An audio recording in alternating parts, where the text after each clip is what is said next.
বাপরে বাপ, যত দেখছি বাবু অবাক হয়ে যাচ্ছে, আমার মাথা একেবারে গরম হয়ে যাচ্ছে।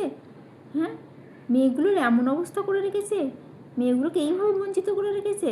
মেয়েগুলো যখন শ্বশুর বাড়িতে থাকে তখন ভালো মন্দ যেটা রান্না হবে শাশুড়ি কী বলবে, যে এই ভালো জিনিসটা আমার বাবুর জন্য রেখে দাও, আমার বাবু খুব ভালোবাসে, সারাদিন খেটে খুঁটে আছে তো।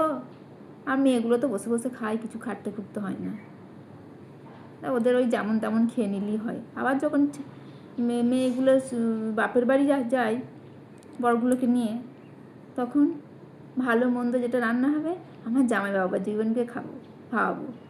এই ইলিশ মাছটা জামাই বাবা জীবন খাবে, এই খাসির মাংসটা জামাই বাবা জীবন খাবে। তুই যা হোক একটা খেয়ে নিবি, তুই তো ঘরের মেয়ে। খালি ভাবুন কী হারে বঞ্চিত করেছে। এগুলো কে চালু করেছিলেন বলুন তো? আমার মনে হচ্ছে তাকে গিয়ে বেঁধে 2-4 ঘা দিই।